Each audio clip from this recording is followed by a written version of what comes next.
காலை ஒளி. எழுதியவர் திருமதி டோரா எட்வின். என்னுடைய ஜெப வாழ்க்கையோடு உன்னுடைய ஜெப வாழ்க்கையை ஒப்பிட்டு பார். அதிகாலை ஜெபம், முழு இரவு ஜெபம், மலை மேல் தனி ஜெபம், எப்பொழுதும் எவ்விடத்திலும் ஜெபம், சிலுவையின் கடைசி வார்த்தைகளை ஜெபமாகத்தானே முடிந்தது.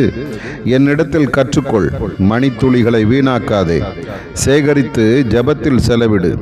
உன் விசுவாசமுள்ள ஜெபம் என் கரங்களை அசைக்கட்டும். உன் இடைவிடாத ஜெபமே உன் வாழ்க்கையை புதுப்பிக்கும். ஜீவ தண்ணீர்கள் உன் உள்ளத்திலிருந்து புறப்பட்டு ஓடும். துதியானது உன் ஜெபத்தின் பெரும் பகுதியாகட்டும். பாவங்களை அறிக்கை செய்து ஜெபி. எண்ணற்ற ஆசீர்வாதங்கள், கிருபைகள் நீ பெற்றிருப்பது விலையேற பெற்றது.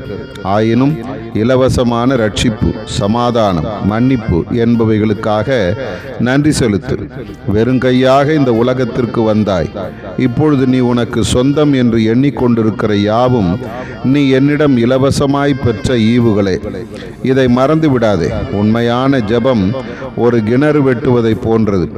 நீரூற்றை காணும் வரை தொடர்ந்து வெட்டி கொண்டிருக்க வேண்டும். நீயும் ஜீவ நீரூற்றாகிய என் பிரசன்னத்திற்கு தொடர்ச்சியாக அதில் வசிக்கும் அனுபவம் காணும் வரை தொடர்ந்து ஜெபி. அதன் பின் என் பிரசன்னத்தில் ஜெப ஆவியால் நிறைந்து வாக்கு கடங்காத பெருமூச்சுகளோடு ஆவியானவர் ஜெபிக்க இடங்கொடு. என் வாக்குதத்தங்களை பிடித்து கொண்டு பதில் வரும் வரை ஜெபி.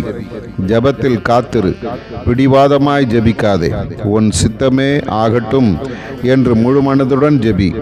உன் அறை வீட்டை பூட்டி அந்தரங்கமாய் ஜெபம் பண்ணு.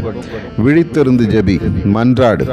ஆதார வசனம்: மோசே சீனாய் மலையிலிருந்து இறங்குகிற போது தன்னோடு அவர் பேசினதினாலே தன் முகம் பிரகாசித்திருப்பதை அவன் அறியாதிருந்தான்.